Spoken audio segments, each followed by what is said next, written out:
Hello everyone, how are you all doing? I hope all of you are doing great. So in this video, we will start chapter number 8, measurement of time and motion. So we are going to learn about time, speed and distance. All of these topics we will cover in chapter number 8 of class 7th में NCERT of Science Curiosity. इस chapter का part 1 है. आप यहाँ पर content sheet देख सकते हैं. इसमें chapter number 1 से लेके 7 तक all the chapters we have completed with extra notes, summaries, exam based questions. All the things are covered. Now we are starting with chapter number 8 and chapter number 10 we have completed. Okay, so I hope all of you have watched all the previous videos. If you haven't watched, please go through the links given in the description box. Playlist की link है, आप सभी जाके वहां से सभी chapters देख सकते हैं. इस वीडियो में हम chapter number 8 measurement of time and motion start करने जा रहे हैं. ये इसका part 1 है. Okay, so let us just start with the chapter. यहाँ पर आप देख सकते हैं नाम दिया हुआ है और इमेज में देख सकते हैं रेस का सीन दिखाया हुआ है कि बच्चे जो हैं वो दौड़ रहे हैं और यहाँ पर फिनिश लाइन है, तो कौन पहले यहाँ पर क्रॉस कर रहा है कुछ ये दिखाने की कोशिश की गई है. यहाँ कुछ लिखा हुआ है, इसको हम नेक्स्ट पेज पे डिटेल में पढ़ लेते हैं. तो चलिए स्टार्ट करते हैं. Prerna and her younger sister are watching a sports channel on television. So television पे ये स्पोर्ट्स चैनल पे प्रेरणा और उसके सिस्टर देख रहे हैं कि रेस हो रही है. प्रेरणा enjoys running and she has been declared the fastest runner among the girls in her district for winning the 100-meter sprint at an international school competition held at the district level. District level पे जो schools हैं उसमें inter school मतलब कि एक school का दूसरे school से कंपटीशन हो रहा है 100 मीटर की रेस के लिए. उसमें प्रेरणा जो है वो बहुत अच्छा दौड़ती है, फास्टेस्ट रनर है वो. ठीक है, then she is now training compete at the state level. अब डिस्ट्रिक्ट लेवल पे जो जिला लेवल होता है वहां पर तो वो ऑलरेडी जीत रही है और वो वहां पर फास्टेस्ट रनर भी है डिस्ट्रिक्ट लेवल पे. नाउ अब स्टेट लेवल पे राज्य के बीच में कंपटीशन होने वाला है, उसके लिए वो ट्रेनिंग ले रही है ताकि वो compete कर सके. She dreams of representing India at the international level in 100 metre sprint contest in future. अब भविष्य में वो क्या करना चाहती है, जैसे हमारा देश है, ठीक है, अब देश के अंदर बहुत सारे राज्य हैं, जैसे MP है, बिहार है, राजस्थान है. अब इन राज्यों के अंदर भी जैसे जिला है, ठीक है, जैसे बिहार का अगर मैं बोलूँ तो मोतिहारी जिला है, सीतामढ़ी जिला है, ऐसे छोटे छोटे डिस्ट्रिक्ट्स में बटा हुआ है पूरा स्टेट्स. ठीक है, तो अभी वो डिस्ट्रिक्ट लेवल पे कॉम्पीट कर रही है और फास्टेस्ट रनर है. अब वो स्टेट लेवल पे करने की तैयारी कर रही है और फ्यूचर में वो क्या चाहती है, पूरे इंडिया को रिप्रेजेंट करे वो दूसरी कंट्री के अगेंस्ट, यानी कि इंटरनेशनल कॉम्पिटिशन में. While watching the rerun of sprints at the Olympic games held in the past, Prerna is always amazed that measurement of time for the race is so advanced that they could identify the winner even when two sprinters seems to cross the finish line almost together. देखो जैसे race वगैरह जब TV पर देखते हैं तो प्रेरणा भी ऐसे रेस देख रही है, रीरन यानी दोबारा से वो देख रही है रेस को, जो ओलंपिक गेम्स वगैरह होते हैं उसमें जो रेस होते हैं उसको वो देख रही है. तो प्रेरणा देखती है, उसे बहुत अमेजिंग फील होता है कि जैसे एक लाइन है यहाँ पर आप देख सकते हैं फिनिश लाइन, तो ऐसा लगता है कि दो प्लेयर्स जो है या दो रनर्स जो हैं एक साथ उस लाइन को क्रॉस कर रहे हैं. हमें ऐसा लगता है टीवी पर देख के, फिर भी इतना एक्यूरेट मेजरमेंट है आजकल टाइमिंग का कि इतना एडवांस तरीका है कि बता दिया जाता है कि किसने पहले क्रॉस किया है. सो हाउएवर इन हर स्कूल, लेकिन जो स्कूल कंपटीशन होते हैं स्कूल लेवल पे जो होता है, the sport teacher only use a special kind of watch called stop watch. आप देखते होंगे जो PT टीचर वगैरह होते हैं इस तरीके से, यहाँ आप इमेज में भी देख सकते हैं, इस तरीके के स्टॉप वॉच वो लोग यूज करते हैं जब भी रेस वगैरह होती है for timing the school races. She had notice her mother wearing a watch on her wrist and her sister looking at her mobile phone when she needed to check the time. सभी अलग अलग तरीके से time देखते हैं. जैसे वो देखती है प्रेरणा कि उसकी मम्मी ने भी एक घड़ी पहन रखी है अपनी कलाई में, उसकी सिस्टर जो है वो मोबाइल में टाइम को चेक करती है, उनके जो अंकल हैं वो देख नहीं सकते. So her uncle uses a braille watch and had recently acquired a talking watch that announce the time at the touch of a button. Braille watch जिसमें छू कर टाइम को पता कर सके, और अब उनके पास एक ऐसी मशीन भी है जिसमें टाइम अनाउंस होता है और वो सुनते हैं. There was also a large clock on the wall near the school entrance. जो उनके स्कूल का गेट है, मेन एंट्रेंस है, वहां पर भी दीवार पे एक बड़ी सी घड़ी लगी हुई है. Her thoughts turned to people in the ancient past who did not have modern gadgets we have today and she wondered.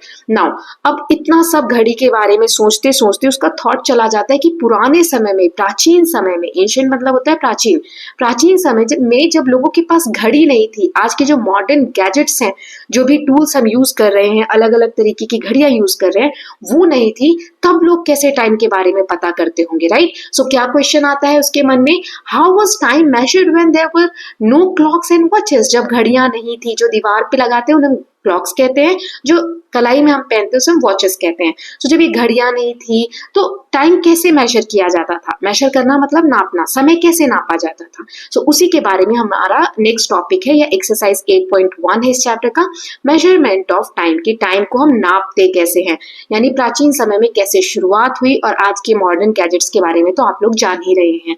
चलिए देखते हैं. So humans got interested in keeping track of time long ago. बहुत समय पहले से ही लोगों के मन में ऐसी इच्छा होने लगी कि समय को हम नापे या ट्रैक करें. They started noticing that many event in nature repeating themselves after definite interval of time. उन्होंने देखा कि प्रकृति में बहुत सारे इवेंट्स हैं, बहुत सारी चीजें हमारे प्रकृति में, नेचर में ऐसी हैं जो रोज अपने आप को रिपीट करती हैं, सेम टाइम पे वो इवेंट्स रोज होते हैं. जैसे कि यहाँ पे एग्जाम्पल दिया है. फॉर एग्जाम्पल, क्या आप सोच सकते हैं, जैसे सूरज हर सुबह निकलता है, हमें दिखना शुरू होता है, फिर शाम को वो डूब भी जाता है, फिर चांद रात में निकलता है, तो ये सब क्या है, रोज एक इवेंट periodically repeat हो रहे हैं, right? So for example, rising and setting of the sun, phases of the moon and changing of season. समय समय पर हम देखते हैं कि मौसम भी बदल रहा है, तो फिक्स है कि साल में 4 बार मौसम बदलेगा, है ना? So they started using cycles of these events for time keeping. अब उन्होंने ये जो इवेंट्स हो रहे हैं, जैसे सुबह हो रही है, शाम हो रही है, रात हो रही है, इन इवेंट्स की जो साइकिल्स हैं, जो रिपीट हो रही है ये चीजें, इनको उन्होंने टाइम कीपिंग के लिए यूज करना शुरू कर दिया. सो सबसे पहले फर्स्ट दे डिवाइस्ड कैलेंडर. सबसे पहले उन्होंने कैलेंडर के बारे में जानकारी निकाली या कैलेंडर की शुरुआत की. A day was defined by cycle of rising and setting of the sun. अब एक दिन कैलेंडर में कैसे नापा गया कि सूरज निकला, सुबह हुई और फिर सूरज शाम को डूब गया, तो इससे एक दिन माना गया, अ डे, ठीक है. Then begin the quest to find ways to knowing the time of the day. अब हमने एक दिन तो पता कर लिया कि सूरज के निकलने से सूरज के डूबने तक 1 डे हुआ, लेकिन इस एक दिन में मान लो यहां तक का समय पता करना हो या यहां तक का समय पता करना हो, तो उसके लिए हमें, या पहले के जो लोग थे उन्हें क्वेस्ट हुआ, मतलब अंदर से इच्छा हुई कि दिन के समय को कैसे नापा जाए, उसके बारे में जानने की. आगे देखते हैं. So they made many devices which helped them to measure smaller interval of time within a day. अभी मैंने बताया पूरा एक दिन यहाँ से यहाँ तक है, मान लीजिए, तो इतना समय नापना है या यहाँ से यहाँ तक का समय नापना है, यानी कि स्मॉलर इंटरवल्स. इंटरवल्स मतलब होते हैं गैप. स्मॉलर गैप पूरे दिन में कितना हो रहा है उसको नापने के लिए बहुत सारे डिवाइसेस लोगों ने इन्वेंट किए या बनाए. सम ऑफ दीज वर सनडायल्स. कुछ जैसे एक सनडाइल एग्जाम्पल है. सनडाइल में क्या होता है आगे दिया हुआ है, फिर हम जानेंगे. अभी देखते हैं. एक सनडाइल एग्जाम्पल है. फिर वाटर क्लॉक इस तरीके का होता है. देन आवर ग्लासेस, वो आवर ग्लासेस नेक्स्ट वाले पेज पे मैं आपको इमेज दिखा दूंगी. And candle clocks, candle clocks भी होते हैं. तो इस तरीके के कैंडल्स लोगों ने बनाने, इस तरीके के टाइम को मेजरमेंट करने के लिए डिवाइसेस बनाना लोगों ने शुरुआत कर दिया. अब एक एक करके इनकी इंफॉर्मेशन दी गई है, चलिए देखते हैं. सो सनडाइल में क्या होता है, इन अ sundial, time is determined with the changing position of shadow of an object cast by light of the sun during the day.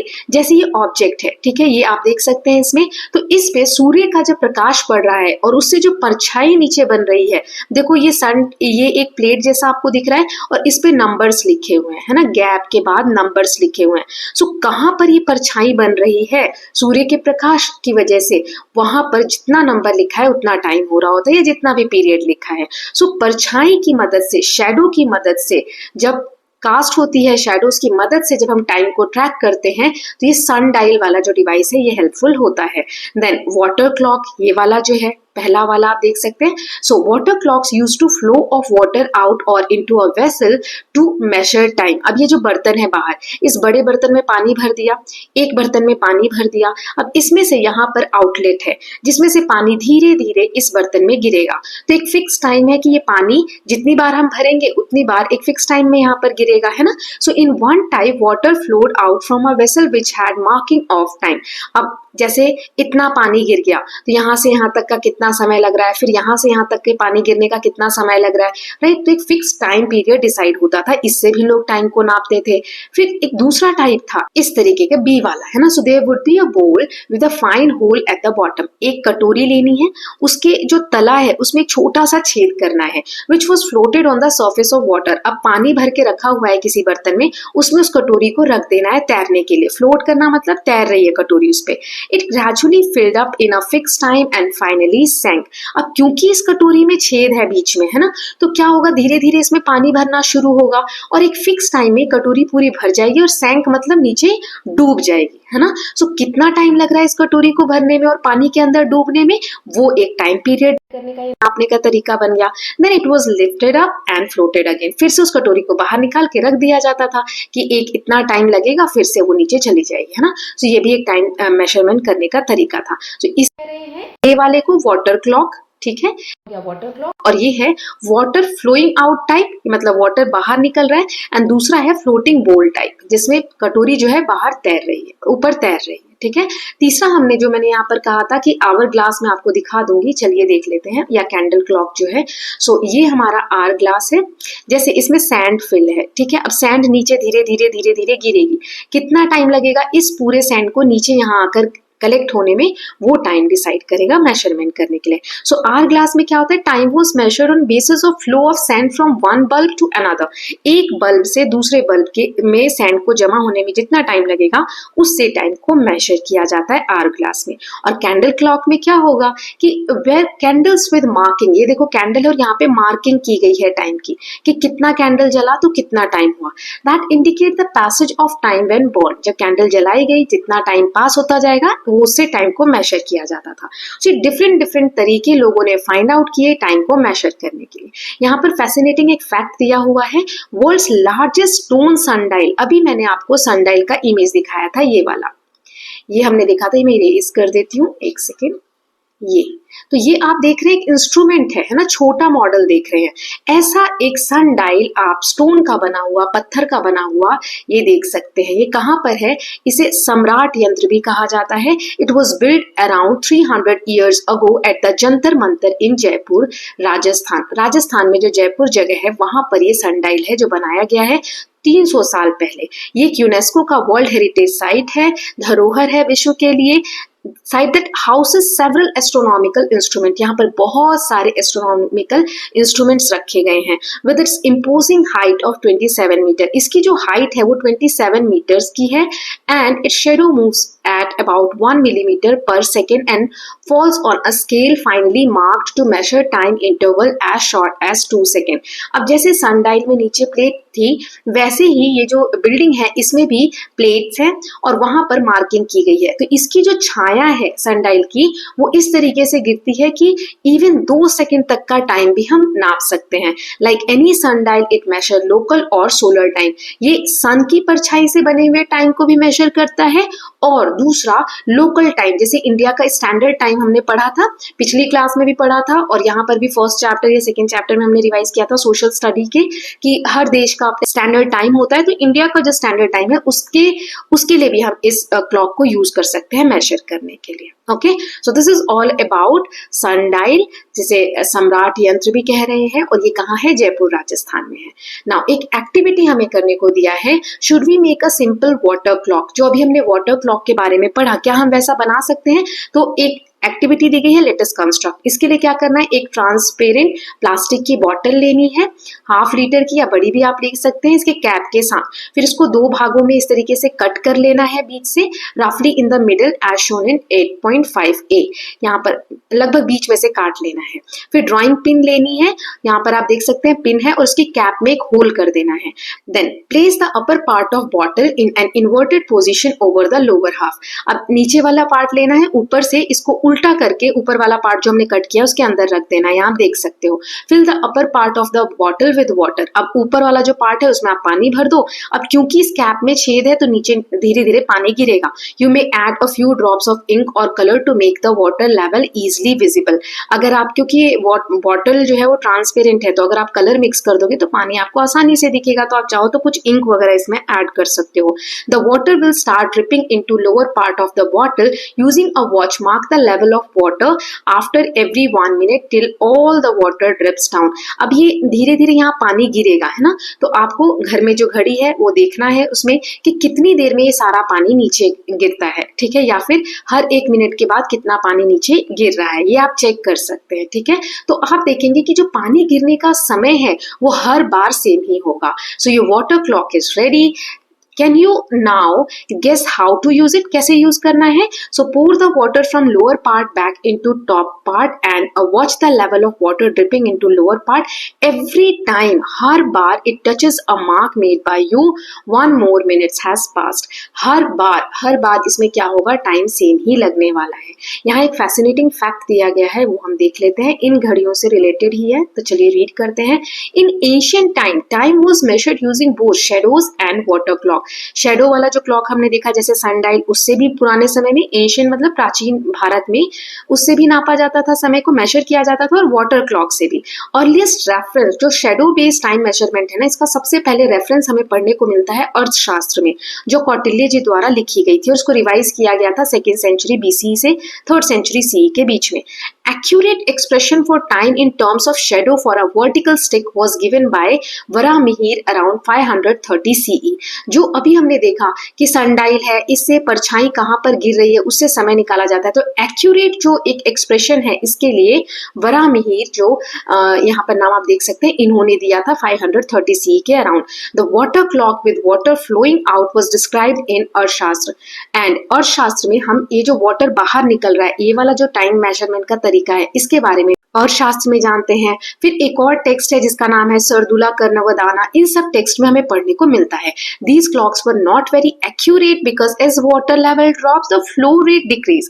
देखो, इससे हम एक एग्जैक्ट समय तो नहीं बता पा रहे कि इसमें से जो पानी गिर रहा है वो लगभग एक ही समय होता है, लेकिन क्या होता है, जैसे जब बाल्टी पूरी भरी हुई है तब पानी फ्लो के साथ नीचे गिरेगा, लेकिन जैसे जैसे पानी कम होता जाएगा तो फ्लो धीरे हो जाएगा। तो जैसा समय ऊपर जब बाल्टी भरी थी कम समय लग रहा था, अब ज्यादा समय लग रहा होगा, है ना, तो एग्जैक्ट एक्यूरेट मेजरमेंट तो नहीं था, इसीलिए डेवलपमेंट हुआ नए तरीके का, जिसे कहा गया सिंकिंग बोल वाटर क्लॉक। ये वाला तरीका जिसमें कटोरी जो है वो नीचे डूबती है, इसे कहा जाता था घटिका यंत्र। First mention by Aryabhatta, Aryabhatta ने इसको मेंशन किया है सबसे पहले, and then in several astronomical text later, और बाद में बहुत सारी किताबों में हमें देखने को मिलता है। Time was measured constantly with ghatika yantra at Buddhist monasteries, royal palaces, town squares, and each time the bowl sank it was announced by drums, conch shells or striking a gong। घंटी बजाकर, ड्रम बजाकर, या शेल जो होते थे, शंख वगैरह जो होते, वो बजाकर तब अनाउंस किया जाता था जब कटोरी डूब जाती थी कि टाइम अब इतना हो गया है। मोनेस्ट्रीज जो होती हैं जहाँ पर सन्यासी वगैरह रहते थे, बुद्धिस्ट धर्म के, बुद्ध धर्म के, है ना, या फिर जो महल वगैरह हुआ करते थे, टाउन स्क्वायर्स जो हुआ करते थे, इन जगहों पर इस तरीके की व्यवस्था की जाती थी टाइम को मेजर करने की। दो द घटिका यंत्र was progressively replaced by pendulum clocks in the late 19th century, it continued to be used as at the religious places for rituals। मतलब जब 19th सेंचुरी एंड होने वाली थी तब तक ये जो घटिका यंत्र है इसकी जगह बहुत सारी पेंडुलम क्लॉक्स ने ले ली। पेंडुलम क्लॉक क्या होता है उसके बारे में आगे दिया हुआ है, उन क्लॉक्स ने ले ली, लेकिन अभी भी जो रिलीजियस प्लेसेस हैं जैसे मंदिर वगैरह है या पूजनीय जो जगह है वहां पर रिचुअल के लिए इस तरीके की घड़ी का या समय मापने की यंत्र का अभी भी यूज किया जाता है। अब हम बढ़ते हैं पेंडुलम क्लॉक्स की तरफ कि क्या होता है पेंडुलम क्लॉक। ओके, चलिए देखते हैं। सो As human civilization advanced, जैसे जैसे मानव सभ्यता विकसित हुई, आगे बढ़ने लगी, and people begin to travel long distances, लोग दूर दूर सफर करने लगे, so measurement of time became very critical। अब बहुत आवश्यक हो गया कि टाइम एक्यूरेट पता होना चाहिए। This led to the development of increasingly better mechanical devices for the measurement of time driven by weights, gears and springs from the 14th century onwards. अब जैसे ही 14th century के बाद का समय आया तो लोगों ने टाइम को नापने के लिए अलग अलग मैकेनिकल डिवाइसेस यूज करने लगे, जिसमें वेट यानी भार का यूज होता था, गियर्स का यूज होता था, स्प्रिंग का यूज होता था। However, the invention of pendulum clock in the 17th century marked a major breakthrough in mechanical timekeeping. तो बहुत सारे मैकेनिकल डिवाइसेस तो बन रहे थे, लेकिन जब 17th सेंचुरी के अराउंड पेंडुलम क्लॉक का इन्वेंशन हुआ, या पेंडुलम क्लॉक है आप देख सकते हैं, तब एक ब्रेक थ्रू आया, एक अलग तरीके का इन्वेंशन हमें देखने को मिला टाइम को कीप करने में। पेंडुलम क्लॉक क्या होता है? ये इस तरीके से एक बॉल जैसा जो इंस्ट्रूमेंट है ये लटका हुआ है, इसी को हम पेंडुलम बोलते हैं। वो ऐसा भी दिख सकता है, ऐसा भी दिख सकता है, ठीक है। अब आगे हम देखते हैं, इसके बारे में डिटेल में दिया हुआ है। तो पहले फैक्ट है, know a scientist. So pendulum clock ये किसने इन्वेंट किया? जिस क्लॉक के बारे में अभी हमने पढ़ा, it was invented in 1656 and patented in 1657। Patent क्या होता है कि जैसे किसी साइंटिस्ट ने बनाया, ठीक है, जैसे यहाँ नाम दिया है क्रिस्टियन ह्यूजेंस, तो इन्होंने जैसे बनाया तो इन्होंने पेटेंट कर दिया कि इनके नाम से ही जाना जाएगा इस क्लॉक को, कि इस क्लॉक को किसने इन्वेंट किया। ऐसा नहीं, इन्होंने अगर पेटेंट नहीं कराया होता ना तो बाद में कोई और भी नाम ले सकता था कि इन्होंने इन्वेंट किया है, ठीक है, मतलब उस व्यक्ति ने इन्वेंट किया है। सो इनका समय जो है 1629 से 1695 तक था।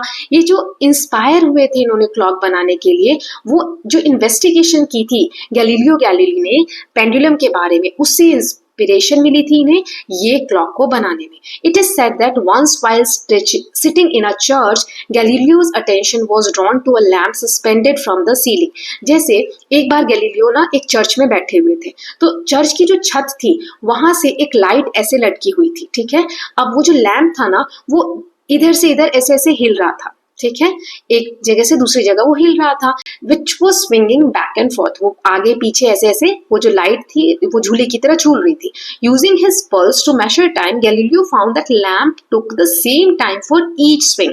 पल्स मतलब क्या होता है? जैसे हम अपनी हार्ट बीट के लिए अपने हाथ को कलाई के पास से पकड़ते हैं, रिस्ट के पास से, जहां पर हम घड़ी बांधते हैं, और हम देखते हैं, हमारी डॉक्टर्स वगैरह चेक करते हैं कि हार्ट बीट कितनी फास्ट है, स्लो है, राइट। सो उस तरीके से गैलीलियो ने देखा कि जो धड़कन है उसी के हिसाब से बिल्कुल फिक्स है। मान लो कि 10 धड़कन में वो जो लाइट है यहाँ से यहाँ जा रही है, फिर यहाँ आ रही है, तो हर बार 10 धड़कन या 10 पल्स रेट जो है उसके बाद ही सेम प्रोसेस हो रहा है, उतना ही टाइम लग रहा है लाइट को यहाँ से यहाँ तक आने में। So after experimenting with different pendulums, Galileo concluded that the time taken to complete one oscillation was always same for a pendulum of a given length.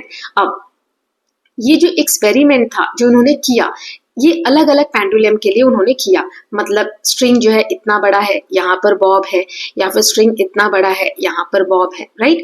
अब गैलीलियो ने क्या कंक्लूड किया कि जो समय लगता है कंप्लीट वन ऑसिलेशन, जैसे इतना बड़ा धागा है तो चाहे यहाँ पर बॉब ऐसा हो या इतने बड़े धागे में बॉब ऐसा हो, टाइम जो है इसको ऑसिलेशन के लिए, मतलब एक जगह से दूसरी जगह जाने के लिए सेम लगता है, ठीक है। इसके बारे में और डिटेल में आगे दिया हुआ है, चलिए देख लेते हैं। सो अ सिंपल पेंडुलम इस तरीके का कुछ होता है बेटा, ये आप देख सकते हैं, ये जैसे ये सेंटर में, ये इसकी मीन पोजीशन है। अब ये एक जैसे इधर गया है ना, फिर यहाँ से यहाँ गया, फिर ये यहाँ से यहाँ गया, सेंटर में जब रेस्ट पे होगा तो इसे हम मीन पोजीशन कहते हैं। यहाँ आप देख सकते हो ओ पे है मीन पोजीशन, फिर ये यहाँ से यहाँ आया तो इधर की एक्सट्रीम पोजीशन, और ये यहाँ से यहाँ गया तो इधर की एक्सट्रीम पोजीशन। एक्सट्रीम पोजीशन मतलब इससे दूर ये नहीं जा सकता, ये इसकी लास्ट लिमिट है, इधर और इधर की, ठीक है। Now a simple pendulum consist of a small metallic ball. इसमें क्या होता है, एक मेटल की बॉल होती है, ठीक है, ये वाला जो आपको दिख रहा है एक मेटल की बॉल होती है जिसे हम बॉब कहते हैं।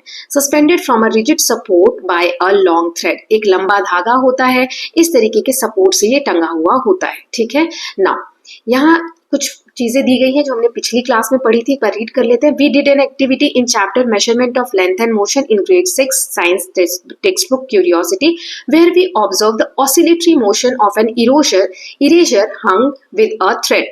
Is the pendulum similar to that? हमने क्या किया था, एक एक्सपेरिमेंट किया था क्लास 6 में, कि धागा लिया, उसमें यहाँ पर हमने एक इरेजर बांध दिया, रब जो हमारा मिटाने का होता है इरेजर, वो बांध दिया। फिर उसको जब हम हैंग करके ऐसे झुला रहे थे तो वो ऑसिलेशन कर रहा था, या ऑसिलेटरी मोशन हम बोल रहे थे कि वो एक जगह से दूसरी जगह इस तरीके से मूव कर रहा है। सो इसी मोशन को हम ऑसिलेटरी मोशन कहते हैं, जिसके बारे में आगे हम पढ़ने वाले हैं।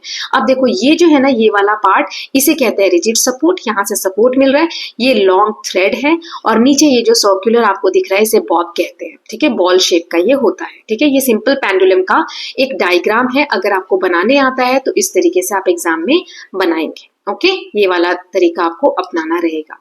नाउ आगे देखते हैं इसके बारे में क्या दिया हुआ है। जो मोशन अभी हमने पढ़ा ऑसिलेटरी, वो सब यहाँ पे दिया हुआ है। So pendulum at rest is in its mean position. जब रेस्ट पे है, यहाँ पर बीच में है, तो ये मीन पोजीशन पे है, कोई मूवमेंट नहीं हो रही। जब बॉब जो है पेंडुलम का, ये जो सर्कुलर पार्ट है पेंडुलम का, ये मूव करता है slightly to one side and release it starts oscillatory motion. जैसे ये एक तरफ जाता है तो फिर ये मूवमेंट स्टार्ट कर देता है, जितना इधर जाएगा उतना इधर जाएगा, फिर ये ऐसे जाएगा ऐसे जाएगा, ठीक है। इट स्टार्ट ऑसिलेटरी मोशन, इसी को हम कहते हैं oscillatory motion, okay. It's motion is periodic in nature. ये जो मोशन है, मतलब एक जगह से जो पेंडुलम है ये ऐसे जा रहा है, फिर ऐसे जा रहा है, फिर ऐसे जा रहा है, ये पीरियोडिक है। पीरियोडिक मतलब फिक्स टाइम में वो यहाँ से यहाँ जा रहा है। मान लो जो अभी हमारी घड़ी है उसमें अगर 2 सेकंड में वो यहाँ से यहाँ गया है तो हर बार वो 2 सेकंड में ही जाएगा, इसलिए इसको पीरियोडिक कह रहे हैं, because it repeats its path after a fixed interval of time. एक फिक्स टाइम में वो रिपीट कर रहा है इस प्रोसेस को, okay. The pendulum is said to have completed one oscillation.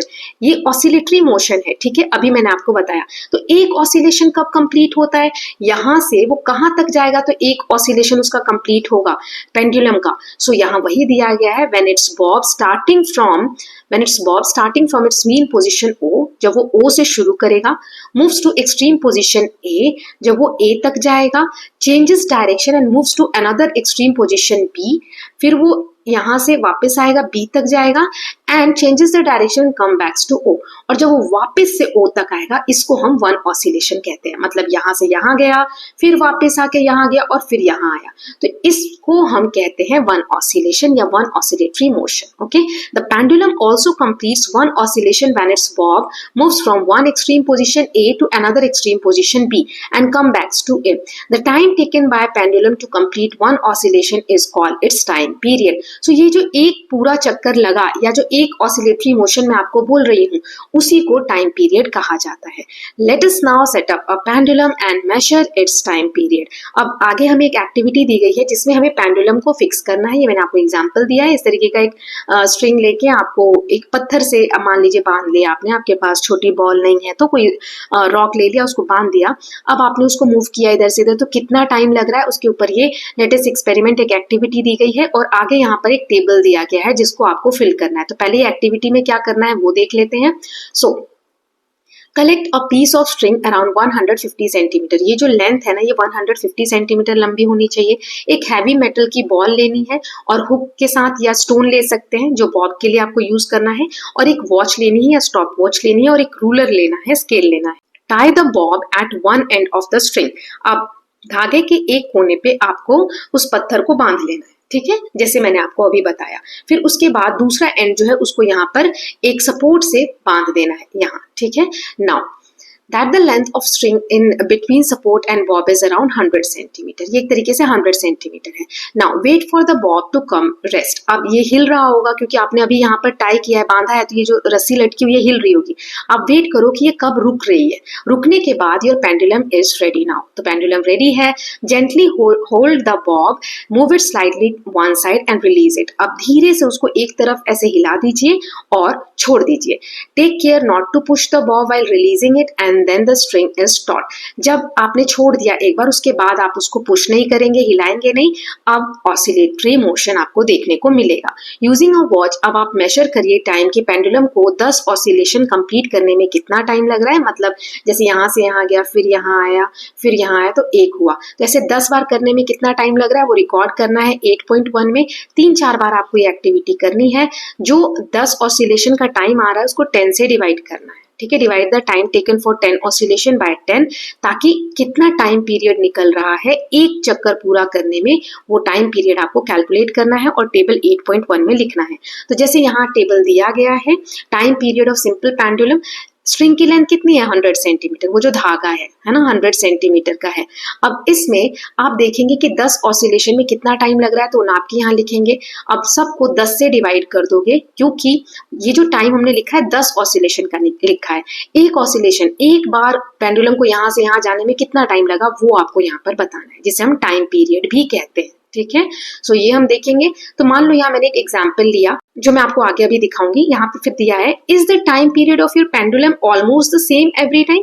क्या जो मूवमेंट होगा इस पेंडुलम का यहाँ से यहाँ तक, क्या हर बार लगभग सेम होगा? ऑलमोस्ट मतलब एग्जैक्ट ऐसा नहीं कि 2 मिनट लग रहे हैं, 2 मिनट लग रहे हैं, मतलब 2 लग रहे हैं, फिर 1.5 लग रहे हैं, ऐसा कुछ आसपास का रहेगा क्या? What do you conclude from this observation? ये ऑब्जर्वेशन करने से आपको क्या कंक्लूजन मिल रहा है? So the time for the period of pendulum is almost same every time. आप देखेंगे कि पेंडुलम का जो मूवमेंट है हर बार एक ही समय पर पूरा हो रहा है। तो ये मैंने यहाँ पर आपको करके दिखाया है। मान लीजिए कि पहली बार जब आप नाप रहे हैं तो 10 बार चक्कर लगाने में पेंडुलम को 20 सेकंड लगे, क्योंकि सेकंड में टाइम बताना था। अब इसको 10 से डिवाइड करो, तो 20 को हम 10 से डिवाइड करते हैं तो 0 है, तो यहाँ पर पॉइंट आ जाएगा, है ना। तो 2.0 यानी 2 सेकेंड्स लग रहे हैं। दूसरी बार हमने किया तो मान लो 21 हो रहा है, 21 सेकेंड में हुआ, थोड़ा सा आगे पीछे हो सकता है, तो यहाँ पर 2.1, ठीक, क्योंकि 10 से हमें डिवाइड करने बोला है। तीसरी बार में मान लो 19 सेकंड लगा, तो 19 को 10 से डिवाइड करोगे तो 1.9 आ जाएगा। ठीक है, क्योंकि हमें कहा गया था 10 से डिवाइड करना है, तो ये टाइम पीरियड निकल गया। ओके,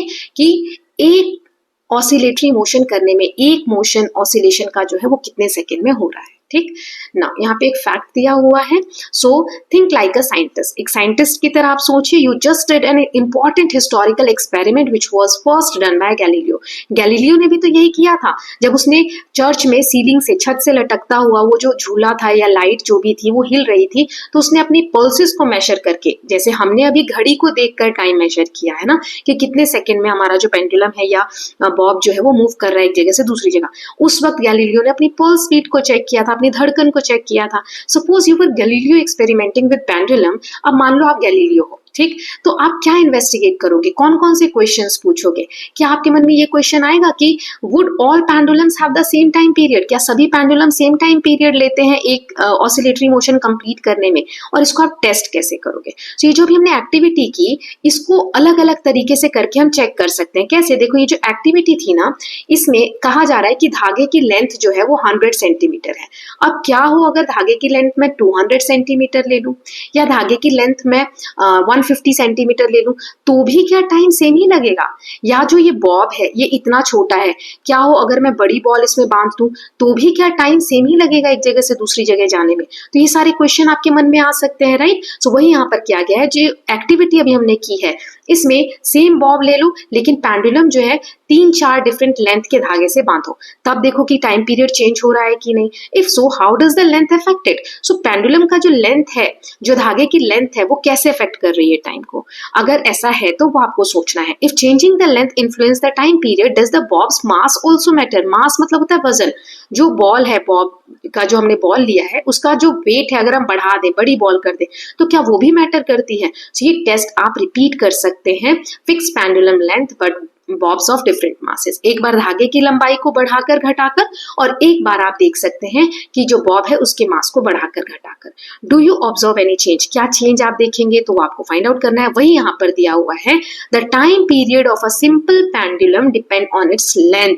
लेंथ जो होती है वो कितनी बड़ी है धागे की, उस पे टाइम पीरियड डिसाइड होता है। बॉब का जो मास है, ये जो बॉल है नीचे, इसका मास ज्यादा है कम है वो मैटर नहीं करती है। प्लीज इसे ध्यान से समझिए। धागा, ये जो लेंथ है ना, ये मैटर करती है। बॉब के जो मास है, वेट है, ऐसा नहीं है भारी वजन बांध दोगे तो टाइम ज्यादा लगेगा, नहीं, ये मैटर नहीं करता है। Okay, all pendulums of same length have the same time period at given location. So यहाँ पर कितनी भी भारी चीज हो, कितनी भी हल्की चीज हो, जितना लंबा धागा है तो वो धागे पे डिपेंड करता है कि एक ऑसिलेशन को कंप्लीट करने में कितना टाइम लगने वाला है। ओके, नाउ आगे देख लेते हैं। The time period of a simple pendulum of given length is constant at a place. किसी भी जगह पर एक पेंडुलम जो भी लगा हुआ है, उसकी धागे की जो लेंथ अगर सेम है तो टाइम सेम ही लगेगा। This property is used in measurement of time. यही तरीका यूज किया गया इस पेंडुलम में कि यहाँ से यहाँ तक जाने में सेम टाइम लग रहा है, तो क्लॉक में टाइम को मेजरमेंट करने के लिए यूज किया गया। ऑल क्लॉक, सारी जो घड़ियां हैं, ओल्ड और मॉडर्न, चाहे पुराने समय की हो या मॉडर्न जो आप क्लॉक्स देख रहे हैं, are based on same process repeating continuously. इसमें एक प्रोसेस ही तो रिपीट हो रहा है, जैसे यहाँ से यहाँ तक ये अभी आजकल आप ये घड़ियां देख रहे हैं, तो इसमें सेकंड की जो सुई है ये एक फिक्स पीरियड पे ही तो इतने डिस्टेंस को कवर कर रही है, राइट। सो ये इक्वल इंटरवल ऑफ टाइम को कैसे कवर किया जा रहा है, उसी को टाइम मेजरमेंट का तरीका मानकर और यूज किया गया है सारी घड़ियों में, राइट। नाउ डाइव डीपर, यहाँ पर एक फैक्ट दिया गया है, मॉडर्न जो क्लॉक है measure time using the same basic principle, periodically repeating the process. अब घड़ी में यहाँ से यहाँ तक का जो सुई मूव कर रही है वो हर बार तो सेम ही समय ले रही है ना, तो यही तरीका यूज किया गया बेसिक प्रिंसिपल मानकर समय को नापने के लिए। But use tiny and very rapid vibration either from a quartz crystal, quartz clock जो होते हैं जिसमें क्वार्ट्ज यानी एक तरीके का मटेरियल है उसका क्रिस्टल यूज होता है, और फ्रॉम सम स्पेसिफिक एटम या एटम्स या जो एटमिक क्लॉक्स होते हैं उनमें यही तरीका यूज किया गया है। While Huygens early pendulum clocks could gain or lose 10 seconds each day, today's atomic clocks are so precise that they lose only 1 second in millions of years. पता है आपको, जो ये पेंडुलम क्लॉक्स है ना, ये पूरे दिन में हो सकता है 8-10 सेकंड इधर उधर हेर फेर हो जाए, है ना, लेकिन ये जो आज की मॉडर्न डेवलप्ड एटमिक क्लॉक्स वगैरह हैं, मिलियंस ईयर्स में, अरबों साल में, लाखों साल में हो सकता है कि 1 सेकंड उसमें लूज हो या 1 सेकंड का डिफरेंस आपको देखने को मिले। इतना एक्यूरेट टाइम बताती है ये क्लॉक्स। साइंटिस्ट जो है अभी भी सर्च कर रहे हैं बेटर वेज कि हम मेजर कर सके और ज्यादा एक्यूरेसी से टाइम को, ठीक ना। अब आगे दिया हुआ है SI unit of time. Time तो हमने नाप लिया है ना, सो टाइम को नापते हैं जैसे एक, तो एक क्या, 1 घंटा, 1 मिनट, 1 आवर, है ना, तो वो यूनिट क्या, स्टैंडर्ड यूनिट क्या है टाइम की। सो SI unit of time is second. सबसे छोटी यूनिट, सबसे स्टैंडर्ड यूनिट जो है वो सेकेंड है, जिसको हम स्मॉल लेटर S से दिखाते हैं। इसका सिंबल क्या होता है, जैसे 1 सेकेंड तो ऐसे S से दिखाएंगे। इसी की बड़ी यूनिट, लार्जर यूनिट हम देखें तो मिनट होती है, जिसको हम MIN लिखते हैं, और उससे भी बड़ी यूनिट R होती है, यानी घंटा जो बोलते हैं, इसको स्मॉल h से दिखाते हैं। यानी 60 सेकेंड्स जब होते हैं तो 1 मिनट होता है, और 60 मिनट्स जब होते हैं तो 1 घंटा होता है।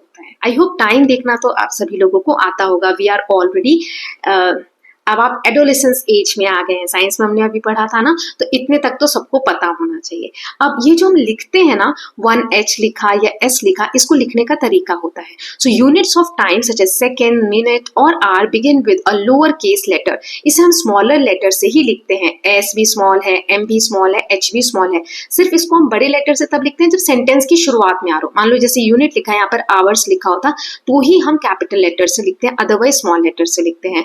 फिर their symbol S, MIN और H are also written in lowercase letters and in singular। इनको भी हम, ये जो इनके सिंबल्स हैं, इनको भी हम स्मॉलर लेटर से लिखते हैं। जैसे सेकेंड, मिनट या आवर लिख रहे हैं तो भी स्मॉलर लेटर से लिखेंगे, और इनके सिंबल्स लिख रहे हैं तो भी हम स्मॉलर लेटर से लिखेंगे। Note that full stop is not written after the symbol. जैसे 1 आवर तो यहाँ पर फुल स्टॉप नहीं लगाएंगे, 1 मिनट तो यहाँ पर फुल स्टॉप नहीं लगाएंगे, ठीक है। And accept at the end of the sentence, अगर सेंटेंस के एंड में आ रहा है, देखो यहाँ पे H लिखा है, यहाँ पे सेंटेंस का एंड हो रहा है इसलिए फुल स्टॉप लगाया है, अदरवाइज फुल स्टॉप हम नहीं लगाते।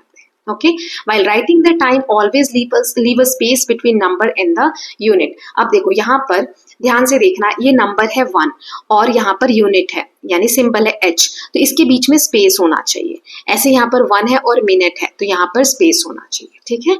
Also note that writing SEC for second and HRS for hours is incorrect. Second को आप SEC नहीं लिख सकते, S लिखेंगे, ठीक। या फिर बहुत सारे आर हैं, जैसे 2 आर, 1 आर है तो H लिखा है, 2 आर है तो आप ऐसे नहीं लिखेंगे, S नहीं लिख सकते, आर्स नहीं लिख सकते, ठीक। तो ये कुछ चीजें हैं बेसिक, आपको याद रखना है। जैसे 1 सेकेंड बताना है तो ऐसा नहीं लिखोगे, 1 फिर थोड़ा स्पेस फिर S लिखोगे, ठीक।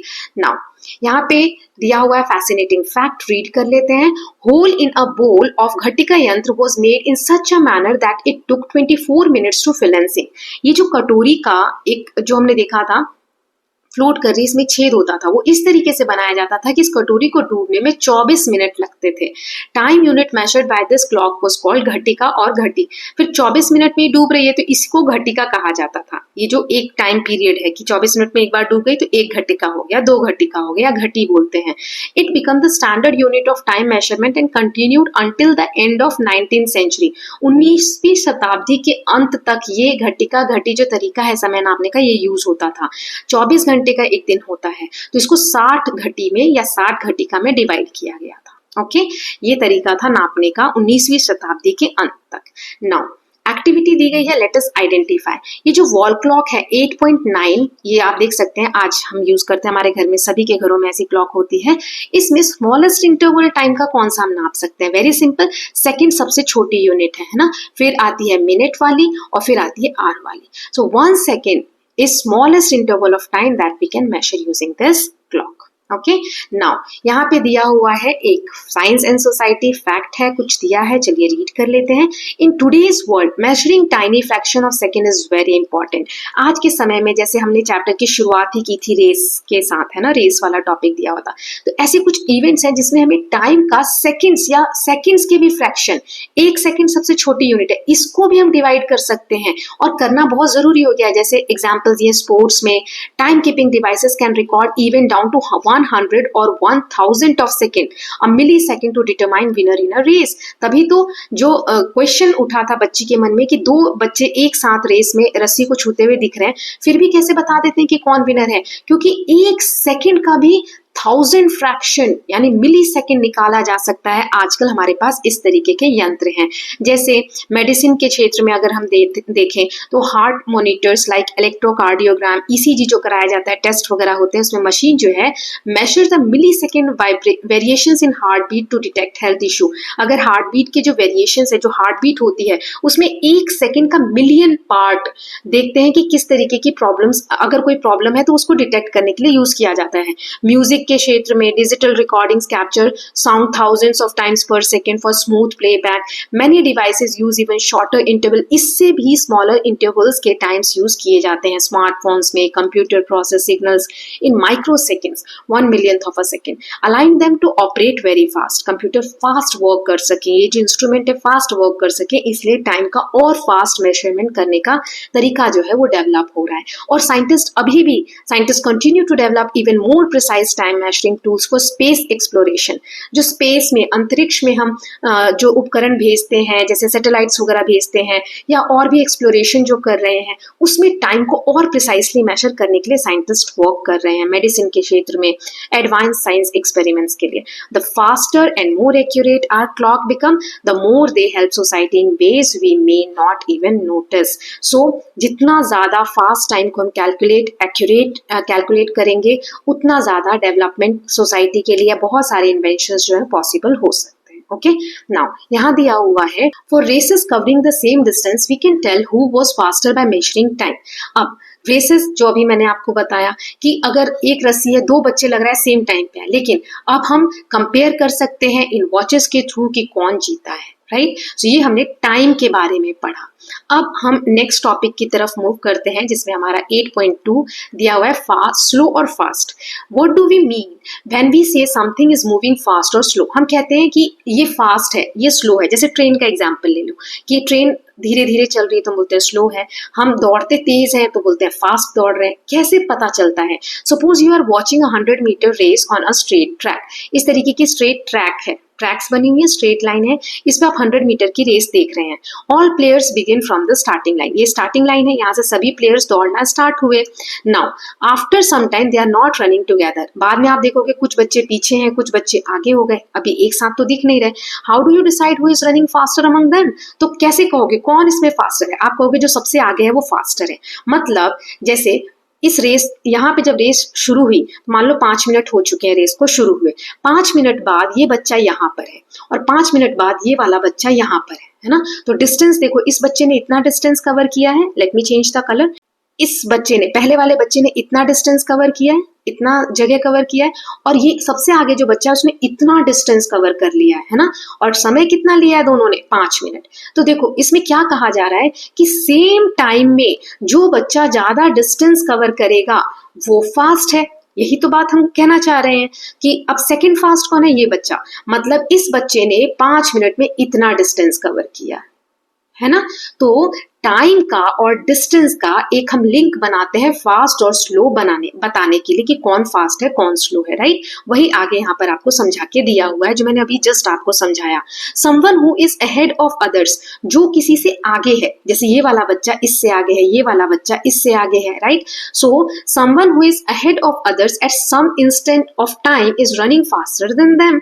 अब यहाँ मान लो 5 मिनट हुए थे तो 5 मिनट में ये बच्चा आगे है तो इससे फास्ट कहेंगे हम, है ना, कि पीले वाले जो टी शर्ट का बच्चा है उससे ये पिंक वाला फास्ट है 5 मिनट बाद, right. Then hence someone who has covered more distance within the same time is running faster. वही लाइन जो मैंने आपको बताई, जो ज्यादा डिस्टेंस कवर करेगा सेम टाइम में उसे हम कहेंगे ही और she is running faster. The distance moved by an object in given interval of time decide which one is faster और स्लोअर। सो जो डिस्टेंस कोई भी ऑब्जेक्ट, कोई भी व्यक्ति, कोई भी सामान ट्रैवल कर रहा है सेम पीरियड ऑफ टाइम में, ज्यादा ट्रैवल कर रहा है उसे हम फास्टर कहेंगे, कम ट्रैवल कर रहा है उसे स्लोअर कहेंगे, right. So we often say that faster runner has a higher speed, मतलब जो तेज दौड़ रहा है उसकी स्पीड फास्ट है। अब देखो यहाँ पर एक नया वर्ड आ गया। अभी मैंने 2 चीजें यूज की थी, क्या क्या यूज किया था, एक मैंने बोला डिस्टेंस, है ना, कि डिस्टेंस कौन ज्यादा कवर कर रहा है, किसके कंपैरिजन में, टाइम के कंपैरिजन में, कि 5 मिनट में कौन ज्यादा डिस्टेंस कवर कर रहा है। जो ज्यादा डिस्टेंस कवर कर रहा है उसको हम बोल रहे हैं फास्ट है, यानी उसकी स्पीड। अब नया वर्ड क्या आ गया, स्पीड, राइट।